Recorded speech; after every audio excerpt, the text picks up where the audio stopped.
जय हिंद दोस्तों। पासपोर्ट की टू ट्रैवल अब्रॉड, किसी भी विदेश के अंदर जाना चाहते हैं तो पासपोर्ट एक बहुत ज़रूरी होता है। उसके बाद में आपको इस तरह के वीज़े लगते हैं। वीज़ा आने के बाद दोस्तों आप किसी भी कंट्री में ट्रैवल कर सकते हैं। तो अगर आप 18 साल के हो चुके हो, वैसे तो 18 साल से कम वाले व्यक्ति भी अपना पासपोर्ट अप्लाई कर सकते हैं, लेकिन हम आपको बताएंगे 18 साल से कम हो या ज़्यादा हो, दोनों ही केस में आजकल ऑनलाइन और डिजिटल जमाना है, घर बैठे ही आप इसे अप्लाई कर सकते हैं। लेकिन जैसे आप अप्लाई करेंगे, आपको जिस तारीख की अपॉइंटमेंट लेनी है या आपको मिलेगी, उस दिन आपको वहां पे जाना पड़ेगा। आपके स्टेट के अंदर दोस्तों जितने भी डिस्ट्रिक्ट है, राजस्थान की बात करें, गंगानगर, हनुमानगढ़, बीकानेर, जयपुर, जोधपुर, कहीं पर भी आप इसे अप्लाई कर सकते हैं। आपको कोई रिस्ट्रिक्शन नहीं है कि आपको अपने डिस्ट्रिक्ट में ही जाना है। वहां जाकर के जो डॉक्यूमेंट आपको हम बताएंगे वो लेकर के जाने हैं और आपको बायोमेट्रिक फोटो वहां पे करवा देनी है। इसके बाद में दोस्तों आपकी एप्लीकेशन सबमिट हो जाएगी। अब आपकी एप्लीकेशन लोकल पुलिस थाने में चली जाएगी। वहां से आपको कॉल आएगा, आप अपनी वेरिफिकेशन करवाएं। आपके ऊपर कोई केस कचहरी का मामला नहीं है तो आपकी क्लीन रिपोर्ट सामने चली जाएगी और वहां से आपका पासपोर्ट डिस्पैच हो जाएगा, प्रिंट हो जाएगा, इशूड हो जाएगा। तो मात्र 10 से 15 दिन का ही ये प्रोसेस होता है। तो आज इस वीडियो में आपको लाइव प्रैक्टिकली और स्टेप बाय स्टेप बताने वाले हैं। यूजुअली तो दोस्तों आपका पैन कार्ड, आधार कार्ड, 10th की मार्कशीट सफिशिएंट होती है, लेकिन उस ऑफिसर के ऊपर भी डिपेंड होता है, वो कुछ ऐसे डॉक्यूमेंट आपसे मांग सकते हैं। यूजुअली तो हमने देखा है कि बहुत सारे लोगों को तो सिर्फ आधार कार्ड के आधार पर ही उनको पासपोर्ट इशू कर दिया गया है। तो विदाउट फर्दर डिले सीधा ही आपको पासपोर्ट सेवा की वेबसाइट पर लेकर के जाते हैं, जहां पर पासपोर्ट अप्लाई करना सीख लेते हैं। तो दोस्तों आपको भी अपना पासपोर्ट अप्लाई करने के लिए किसी भी ब्राउजर में आ जाना है। ये आपका लैपटॉप भी हो सकता है, कंप्यूटर भी हो सकता है और आपका ये मोबाइल भी हो सकता है। यहाँ पे आपको पासपोर्ट सेवा लिख करके एंटर कर देना है। तो दोस्तों आपको यहाँ पे इस तरह का पोर्टल दिखाई देगा, passportindia.gov.in। इसके ऊपर आपको सिंपली क्लिक कर देना है। जैसे ही आप क्लिक करेंगे आपको इस तरह का एक मैसेज दिया जाएगा, इसको आप सिंपली काट सकते हैं। अब राइट साइड में ऊपर ऊपर आपको लॉगिन और रजिस्टर दो ऑप्शन दिखाई दे रहे हैं, क्योंकि एक बार आपको रजिस्टर करना जरूरी है, उसके बाद में बार बार जो भी काम करेंगे वो लॉगिन करके करेंगे। तो अब हम आपको दोस्तों यहाँ पे रजिस्ट्रेशन करके, क्योंकि शुरू से लास्ट तक आपको बताने वाले हैं, तो हमने यहाँ पे रजिस्टर के ऊपर क्लिक कर दिया है। अब जैसे ही रजिस्ट्रेशन करेंगे दोस्तों, तो हम यहाँ पे कुछ सवालों की बौछार हमारे से होने वाली है। सबसे पहले ये पूछेगा कि यूजर रजिस्ट्रेशन में रजिस्टर टू अप्लाई एट, एक बोलता है CPV दिल्ली में करना है या पासपोर्ट ऑफिस में करना है। दोस्तों 99.99% आप लोगों का पासपोर्ट ऑफिस ही आएगा। क्यों आएगा? क्योंकि आपको पता होगा पासपोर्ट ऑफिस में आम आदमी जाता है। अगर आप CPV दिल्ली को अप्लाई करोगे तो डिप्लोमेटिक, ऑफिशियल, काउंसलर, अगर आप कोई मंत्री नेता हो, अगर आप कोई अधिकारी हो या आप कोई इस तरह के डिप्लोमिक पासपोर्ट को बनाना चाहते हो तो आपको CPV दिल्ली सेलेक्ट करना है। अदरवाइज सभी लोगों को पासपोर्ट ऑफिस सेलेक्ट करना है। यहाँ पे आपका फुल नेम लिखना है। अगर आपका नाम सुमित शर्मा है तो सुमित और शर्मा यहाँ लिख देना है। यहाँ पे आपको ईमेल आईडी अपनी डाल देनी है जो वर्किंग हो, जिसके ऊपर एक OTP भी आएगा, एक लिंक भी आएगा और आगे के सारे कम्युनिकेशन भी आने वाले हैं। इसके बाद में आपको यहाँ पे दोस्तों यस कर देंगे तो ज़्यादा बढ़िया है, क्योंकि आपकी ईमेल आईडी ही आपका यूजर आईडी हो जाएगा। अदरवाइज यूजर आईडी आपको अलग से कुछ बनानी पड़ेगी। अब आपको यहाँ पे प्यारा सा सुंदर सा पासवर्ड बनाना है और उसके बाद में साइन अप बटन पर क्लिक कर देना है। तो जैसे ही दोस्तों आप यहाँ पे CPV दिल्ली करते हैं तो कुछ नहीं पूछेगा, और पासपोर्ट ऑफिस करेंगे तो आपको पासपोर्ट का ऑफिस पूछेगा। अब ये ऑफिस आपको कौन सा लेना है आपको मैं बताना चाहूंगा। ये लगभग हर जो राज्य है उसका स्टेट लिया गया है। मान लीजिए आप राजस्थान में रहते हैं दोस्तों, तो आपको जयपुर सेलेक्ट करना है। अगर आप पंजाब में रहते हैं तो चंडीगढ़ सेलेक्ट कर सकते हैं। इसके अलावा आपका जो लोकल पासपोर्ट ऑफिस है दोस्तों वो आपको सेलेक्ट करना है। छोटा नहीं, जो आपके जैसे गुजरात वाले अहमदाबाद करेंगे, पंजाब वाले अमृतसर भी कर सकते हैं, जो ऑफिस आपका लगता है। तो हम राजस्थान के श्री गंगानगर के रहने वाले हैं तो हमने यहाँ पे जयपुर सेलेक्ट कर लिया है। तो सारा का सारा डेटा डालने के बाद अब हम साइन अप के ऊपर क्लिक करते हैं। ये तो जैसे ही दोस्तों आप साइन अप बटन पर क्लिक करेंगे, आप यहाँ पे देख सकते हैं एक वेरिफिकेशन कोड भेजा गया है। यहाँ पे अभी तक आपसे मोबाइल नंबर वगैरह कुछ नहीं मांगा गया है। ये ईमेल आईडी भी आपको दिखाई देगी। यहाँ पे 4 डिजिट का एक OTP है, वो आपको अपने मोबाइल ईमेल आईडी से देख करके डाल देना है। और अगर आपको नहीं मिला है तो दोस्तों रीसेंड OTP भी कर सकते हैं 4 मिनट के बाद में। उसके बाद में आपको कंप्लीट साइन अप पे क्लिक कर देना है। तो हमने हमारा OTP डालने के बाद जैसे ही कंप्लीट साइन अप पर क्लिक किया, अब आपको दोस्तों इस तरह का सक्सेस का मैसेज आ जाने वाला है। Your PSP account has been created successfully. अब आपको लॉगिन करना पड़ेगा, मोबाइल नंबर अपडेट करना पड़ेगा, हिंट क्वेश्चन आपको डालने पड़ेंगे, आपको मॉडिफाइल प्रोफाइल के अंदर जाना पड़ेगा। कोई दिक्कत नहीं है, कोई टेंशन वाली बात नहीं है। अब नीचे आने के बाद बैक टू लॉगिन बटन पर क्लिक कर देना है। तो अब दोस्तों आपको लॉगिन आईडी में अपनी ईमेल आईडी जो आपने रजिस्ट्रेशन करते समय डाली थी वो डाल देनी है। अब आपको कंटिन्यू बटन पर क्लिक कर देना है। अब आपसे पूछेगा कि आप अपना या तो पासवर्ड डालो जो आपने बनाया था पासवर्ड याद रहना जरूरी है दोस्तों। अगर पासवर्ड आप याद नहीं रख पाते हो, आप भुलक्कड़ टाइप के इंसान हो, तो OTP पर क्लिक करेंगे तो OTP भी आ जाएगा। तो हम आपको दोनों ही तरीके बता देते हैं। अगर आप पासवर्ड पर क्लिक करोगे तो यहाँ पे पासवर्ड डाल के साइन इन करना है। अदरवाइज जैसे ही OTP पर क्लिक करोगे तो गेट OTP पर क्लिक करना है। ये बोलते हैं कि रजिस्टर्ड ईमेल आईडी पर आपको एक OTP हमने भेज दिया है, ये OTP आपको यहाँ पे फिर से डाल देना है। तो जैसे ही दोस्तों OTP डालने के बाद हम यहाँ पे साइन इन बटन पर क्लिक करेंगे तो आपको इस तरह का पोर्टल आपका खुल जाने वाला है। यहाँ पे दोस्तों आप काफी सारे काम कर सकते हैं। आप ये देख सकते हैं जो हमारा मेन और इंपॉर्टेंट काम है फ्रेश पासपोर्ट या री इशू पासवर्ड का। इसके बाद PCC identity certificate, surrender certificate, और आपको LOC परमिट है, डिप्लोमेटिक या ऑफिशियल पासपोर्ट है, या आपको बैकग्राउंड का वेरिफिकेशन कराना है। ये सारी चीजें आप यहाँ पे कर सकते हैं। लेकिन इससे पहले आपको एक काम जो करना है, आपको अपनी मोबाइल नंबर को अपडेट करना है। यहाँ पे राइट साइड में ऊपर ऊपर दोस्तों आपकी ईमेल आईडी आ रही है, जिसके ऊपर आपको क्लिक कर देना है। फिर आपको दोस्तों डैशबोर्ड और उसके बाद में मॉडिफाई प्रोफाइल का ऑप्शन आ रहा होगा। जैसे ही मॉडिफाई प्रोफाइल में आएंगे, अब यहाँ पे आपका नेम और ईमेल आईडी तो ऑटोमेटिक आ चुकी है। एक हिंट क्वेश्चन आपको यहाँ पे सेलेक्ट करना है, आपकी बर्थ की सिटी, कलर, आपको जो भी अच्छा लगता है दोस्तों, ताकि आप इन फ्यूचर में अगर पासवर्ड वगैरह फॉरगेट कर लो तो आपको ध्यान रहे कि मेरा क्या पासवर्ड मैंने रखा था। नहीं तो इस हिंट क्वेश्चन का रिप्लाई देकर के आप अपना जो नया पासवर्ड बना सकते हैं। इसके बाद में जो दोस्तों आपको अपना एक सवाल सेलेक्ट करके उसका जवाब दे देना है। फिर नीचे आपको अपना मोबाइल नंबर डालना है, जिसके आगे आपको 91 या प्लस वगैरह नहीं लिखना है। मोबाइल नंबर डालने के बाद आपको सेव चेंजेस के ऊपर क्लिक करना है। तो प्रोफाइल आपकी सक्सेसफुली चेंज हो चुकी है। चेंज पासवर्ड में जाएंगे तो आप दोस्तों अपना पुराना पासवर्ड और नया पासवर्ड डालने के बाद अपना पासवर्ड भी चेंज कर सकते हैं। अब आपको फिर से यहाँ पे होम पेज पर आ जाना है। अब आपको स्टेप बाय स्टेप हम बताने वाले हैं आप अपना पासपोर्ट कैसे अप्लाई कर सकते हैं। तो सबसे पहले आपको यहाँ पे क्लिक कर देना है जो आपका आ रहा है अप्लाई फॉर फ्रेश पासपोर्ट। अब दोस्तों यहाँ पे दो चीज़ें आ रही हैं। अब आपसे पूछा जाता है कि पहले कोई आपके पास पासपोर्ट था तो उसका नंबर और डेट ऑफ बर्थ डालो, लेकिन हमारे पास ऐसा कोई भी केस नहीं था। तो दोस्तों हम क्या करेंगे, स्किप फॉर नाउ कर देंगे। स्किप फॉर नाउ किया, पासपोर्ट ऑफिस हमारा ऑटोमेटिक वही आ रहा है। मतलब अगर इस रजिस्ट्रेशन से दोस्तों आप किसी का भी अप्लाई करेंगे तो जो आपने शुरू में पासपोर्ट ऑफिस सेलेक्ट किया था वहीं पर ही आप सेलेक्ट कर पाएंगे। अगर आपका पासपोर्ट ऑफिस अलग है तो आपको एक नई वेबसाइट, नया पोर्टल पर रजिस्ट्रेशन नया करना पड़ जाएगा। अब हमने नेक्स्ट बटन पर क्लिक कर दिया है। अब आप यहाँ पे देख सकते हैं स्टेप बाय स्टेप डिटेल डालनी है। पासपोर्ट कौन सा है, एप्लीकेंट की डिटेल, फैमिली की डिटेल, एड्रेस की डिटेल, इमरजेंसी, पहले वाला कोई पासपोर्ट था, अदर डिटेल, पासपोर्ट का प्रीव्यू, फिर आपको वेरिफिकेशन करना है। अब आपको अप्लाई कर रहे हो दोस्तों, पहली बार अप्लाई कर रहे हो, पहले कभी भी आपके पास पासपोर्ट नहीं था तो फ्रेश पे क्लिक करेंगे। पहले था उसमें कुछ चेंज कराना है या वो भर गया है, 10 साल पूरे हो गए हैं तो इस पर क्लिक करेंगे। नॉर्मल करेंगे या तत्काल करेंगे। दोस्तों नॉर्मल होता है जिसकी फीस आपकी 1500 होती है,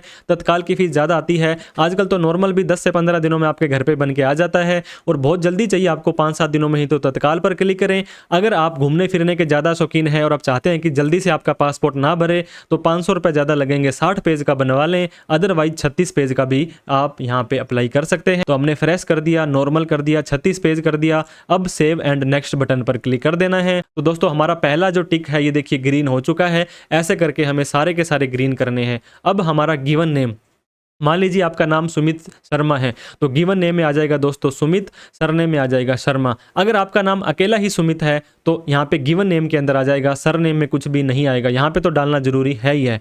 इसके बाद में दोस्तों आपका यहाँ पे जेंडर डाला जाएगा, मेल है, फीमेल है या ट्रांसजेंडर है, उसके हिसाब से आप इसको सेलेक्ट कर सकते हैं। क्या आपको कभी और नाम से भी जाना जाता है, इसको सिंपली नो करेंगे तो बढ़िया रहेगा। अगर जाना जाता है उसका कोई प्रूफ है तो यस कर दें। क्या आपने अभी अपना कभी नाम चेंज किया है तो उसके भी सारे के सारे प्रूफ देने पड़ेंगे, तो कोशिश करें इसको भी नो रखें। आपका डेट ऑफ बर्थ दोस्तों यहाँ पे कैलेंडर खुल जाएगा, उसके हिसाब से डाल दें, क्योंकि आपका डेट ऑफ बर्थ जो है पासपोर्ट पर एक इंपॉर्टेंट काम करता है, तो उसका प्रूफ आधार कार्ड वगैरह भी आपके पास होना चाहिए। प्लेस ऑफ बर्थ, आपका जन्म कहाँ हुआ था दोस्तों, कौन से शहर में हुआ था। अगर मान लीजिए एक छोटा सा ही गांव है तो उसका भी नाम लिख सकते हैं, नहीं तो उसकी सिटी का, उसके डिस्ट्रिक्ट का नाम लिख दें, और इसमें ज़्यादा कुछ नहीं डालना है। इसके बाद मैरिटल स्टेटस डालना है दोस्तों, आप शादीशुदा हैं, सिंगल हैं, किस तरह से हैं, डिवोर्स, मैरिड, सेपरेटेड, सिंगल। तो अगर आपकी शादी नहीं हुई है तो सिंगल कर दें। अगर आप यहाँ पे मैरिड लिख देंगे तो आगे जाकर के आपके स्पाउस की डिटेल भी पूछी जाएगी। आपका बर्थ इंडिया से बाहर तो नहीं हुआ था, आप सिंपली इसको नो कर देंगे। अब दोस्तों कौन से स्टेट में आपका बर्थ हुआ था, क्योंकि ये भी आपके पासपोर्ट में छप के आने वाला है, और कौन से डिस्ट्रिक्ट में हुआ था ये भी आपको यहाँ पे सेलेक्ट कर लेना है। तो जैसे ही हमने यहाँ पे सेलेक्ट कर लिया, अब सिटीजन ऑफ इंडिया, आप भारत के नागरिक कैसे हैं, जन्म से ही हैं या आपके पूर्वज थे या आपके आने के बाद यहाँ लिया है, तो मोस्ट ऑफ द केसेस में यहाँ पे जन्म से आएगा। अब दोस्तों पैन कार्ड और वोटर आईडी कार्ड ये अवेलेबल है तो डाल दें, नहीं तो कोई ज़रूरी नहीं है। इसके बाद आपसे पूछा जाता है एम्प्लॉयमेंट टाइप, अगर आप एक गवर्नमेंट कर्मचारी हो, होम मेकर हो, नॉट एम्प्लॉयड हो, प्राइवेट हो, क्या काम करते हो, क्योंकि इसका भी प्रूफ, इसके लिए भी पुलिस वेरिफिकेशन में आपको दिक्कत ना आए, तो यहाँ पे हमने क्या कर दिया, हमारा जो पर्सन है नॉट एम्प्लॉयड है वो डाल दिया है। अब ये पूछते हैं अगर आप माइनर हो तो सिर्फ तभी आपको इसका स्पाउस जो होता है एक गवर्नमेंट सर्वेंट है क्या, in either of your parent, parent का मतलब अगर माता या पिता उनमें से कोई भी सरकारी कर्मचारी है या नहीं है, और माइनर के केस में ये स्पेशली पूछा जाता है, तो हमने यहाँ पे वैसे तो नो कर दिया है, तो आप यस भी करेंगे तो इसमें कोई दिक्कत वाली बात नहीं है। एजुकेशनल क्वालिफिकेशन, दोस्तों आप 10वीं या उससे ज़्यादा पढ़े हो या 7वीं से कम पढ़े हो, ग्रेजुएट हो या क्या हो, तो हम 10th पास एंड अबव कर देते हैं। अब दोस्तों ये देखिए यहाँ पे आपको नॉन ECR और ECR की कैटेगरी पूछी जाएगी, ये काफ़ी बार बहुत सारे लोगों को प्रॉब्लम क्रिएट कर देती है। अब दोस्तों ECR और नॉन ECR का चक्कर समझ लेना बहुत जरूरी है। ECR होता है इमिग्रेशन चेक रिक्वायर्ड,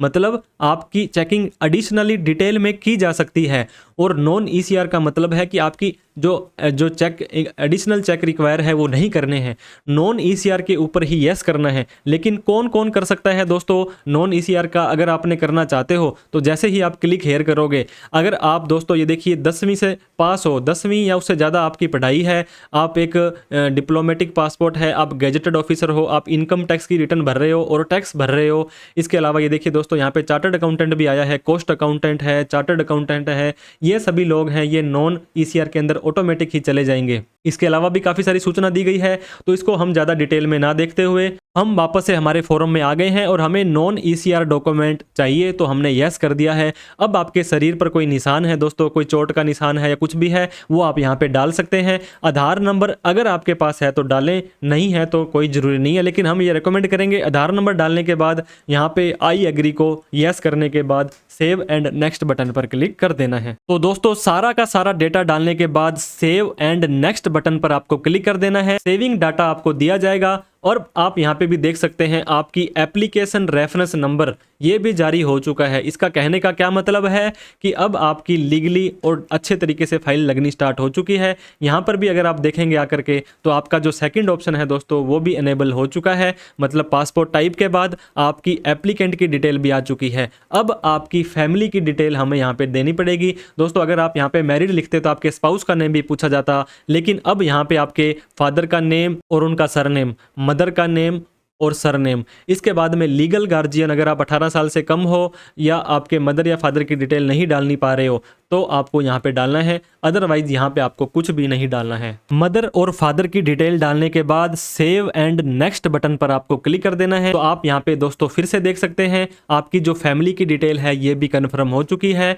अब आपको अपने एड्रेस की डिटेल डालनी है, जहाँ पे आपका पासपोर्ट बनकर आ जाएगा, जहाँ पे आप रहते हैं। ये बोलते हैं कि आपका एड्रेस आउट ऑफ इंडिया तो नहीं है तो यस करके उसकी डिटेल डाल लें, नहीं तो आपको नो कर देना है। अब आपका हाउस नंबर, वार्ड नंबर वगैरह यहाँ पे डाल दें, आपका कौन सा गांव या शहर है वो यहाँ डाल दें, पिन कोड आपको यहाँ पे दोस्तों डाल देना है। पिन कोड डालने के बाद जैसे ही आप अपना पिन कोड डाल देंगे आपके स्टेट अपने आप ही आ जाएंगे। सारे स्टेट नहीं आएंगे, इस पिन कोड वाला स्टेट आ जाएगा, इस पिन कोड वाला डिस्ट्रिक्ट अपने आप आ जाएगा, क्योंकि सारा डेटा यहाँ पे इन्होंने बहुत ईजी कर दिया है। अब आपको पुलिस स्टेशन दोस्तों आपके डिस्ट्रिक्ट के अंदर जितने भी थाने होंगे वो सारे के सारे यहाँ पे आ जाएंगे, क्योंकि वहाँ पे आपकी पुलिस वेरिफिकेशन होंगी। तो उस पुलिस स्टेशन को आप अच्छे से सेलेक्ट कर लें। अब नीचे आने के बाद आपको अपना मोबाइल नंबर डाल देना है, आपको अपनी ईमेल आईडी डाल देनी है, और आपका परमानेंट एड्रेस और प्रेजेंट एड्रेस बिल्कुल सेम है तो सिंपली आप यस कर देंगे। और ये बोलते हैं कि आपका जो परमानेंट एड्रेस सेम है, यस कर देंगे। और यहाँ पे ये पूछता है कि आपका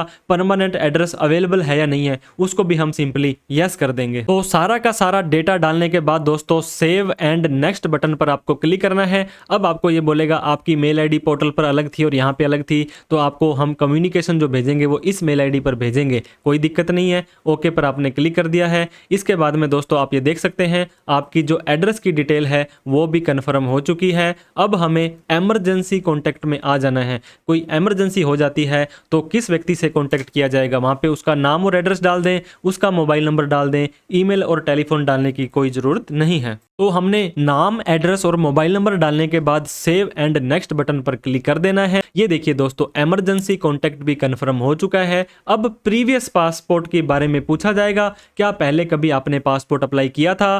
दोस्तों, have you ever held any identity certificate को नो करेंगे। अब ये बोलता है आपके करंट या डिप्लोमेटिक प्रीवियस पासपोर्ट की डिटेल है तो डालेंगे, नहीं तो नो कर देंगे।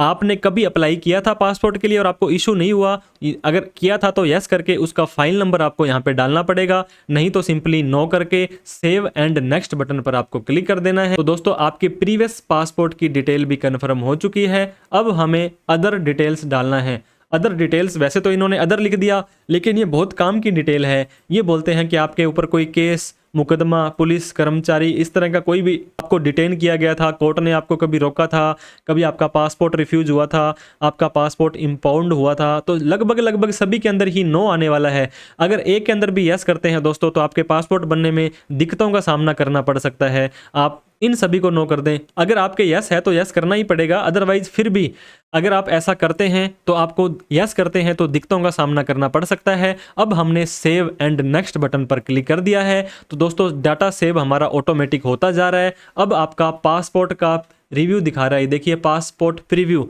यह भारत गणराज्य है। यहाँ पे आपकी फ़ोटो और सिग्नेचर वहीं पर जा कर के आपकी ली जाएगी। आप यहाँ पे अपना name, surname, date of birth और नीचे आने के बाद मदर, फादर, इन सभी की डिटेल को प्रॉपर से चेक करके आई एग्री पर क्लिक करेंगे और नीचे सेव एंड नेक्स्ट बटन पर क्लिक कर देंगे। तो सारा का सारा डेटा डालने के बाद हम अब सेव एंड नेक्स्ट बटन पर क्लिक कर देते हैं। तो दोस्तों, हमारा लगभग डेटा सारा कंप्लीट हो चुका है। लास्ट हमारी डिटेल वेरिफिकेशन हमने करनी है। अब हमें यह पूछेगा कि कौन कौन से डॉक्यूमेंट आपको देने हैं। तो आपको प्रूफ ऑफ बर्थ, जन्म प्रमाण पत्र दोस्तों आपको यहाँ पे देना पड़ेगा, या इस लिस्ट के अंदर जो भी लिस्ट में आ रहा है, बर्थ सर्टिफिकेट आपके पास, जन्म प्रमाण पत्र है, या आपके पास जो भी आप जॉब में थे, ड्राइविंग लाइसेंस अगर आपके पास है, इलेक्शन अगर आपके पास वोटर आईडी कार्ड है, परमानेंट अकाउंट नंबर दोस्तों अगर आपके पास पैन कार्ड है तो उसको भी यहाँ पे आप सेलेक्ट कर सकते हैं। इसके बाद कोई पॉलिसी है बीमा कंपनी की, या स्कूल का कोई टीसी या सीसी है, सभी को आप सेलेक्ट कर सकते हैं। तो हमने हमारा पैन कार्ड ये ले लिया है। इसके बाद में proof of present residential address, आप हमारे आधार कार्ड को यहाँ पे एड्रेस प्रूफ के तौर पर ले सकते हैं। उसके अलावा आम लाइसेंस, बैंक की कॉपी, इसके बाद बर्थ सर्टिफिकेट, ड्राइविंग लाइसेंस, बिजली का बिल, पानी का बिल, गैस का बिल, इनकम टैक्स का असेसमेंट ऑर्डर, ये काफ़ी सारी चीज़ें आप यहाँ पे यूज़ कर सकते हैं। तो हमने ऊपर पैन और नीचे आधार ले लिया है। नीचे आने के बाद दोस्तों आई एग्री वाले चेकबॉक्स पे क्लिक कर देंगे। इस फॉर्म को किस जगह पर बैठ करके भर रहे हैं उस जगह का आपको सिंपली यहाँ पे नाम डाल देना है। आपकी जो डेट है दोस्तों ऑटोमेटिक ही यहाँ पे आ रही है। अब आपको सेव बटन पर क्लिक कर देना है। तो सेविंग डाटा आपका ये ले रहा है। अब कहता है कि आपकी एप्लीकेशन सेव हो चुकी है। अब सिंपली एक काम और करेंगे, इस प्रीव्यू के ऊपर क्लिक करेंगे। जो भी आपने फॉर्म भरा था सारा का सारा भरा हुआ फॉर्म आपको यहाँ दिखाई देगा। इसको एक बार आप प्रिंट करके PDF सेव करके चेक जरूर कर लें कि सारा का सारा डेटा आपका सही है या नहीं है, क्योंकि अभी आपके पास मौका है, आप इसको चेंज कर सकते हैं। तो सारा का सारा डेटा कंफर्म करने के बाद आपको यहाँ पे क्लोज बटन पर क्लिक कर देना है। नीचे आ जाना है, फिर से आई एग्री पर क्लिक करना है और सबमिट बटन पर क्लिक कर देना है। दोस्तों ये देखिए आपकी जो फाइल है वो सबमिट हो चुकी है। अब इसकी एप्लीकेशन जो है उसको रिसीट को प्रिंट भी कर सकते हैं और आप पे एंड शेड्यूल अपॉइंटमेंट भी कर सकते हैं। ये जो सबसे मेन काम है हमारा। अब यहाँ पे राइट साइड में आपको तारीख दी जाएगी दोस्तों, 1 जुलाई, ये देख सकते हैं धौलपुर में इस तारीख को, जैसलमेर में इस तारीख को, जहाँ जहाँ जिस तारीख से स्टार्टिंग हो रही है, गंगानगर में 8 जुलाई को। तो आप अपने अकॉर्डिंग क्या करेंगे, पासपोर्ट सेवा केंद्र यहाँ पे सेलेक्ट कर लेंगे। तो हमने यहाँ पे जो भी हमारा पासपोर्ट सेवा केंद्र था उसको सेलेक्ट किया।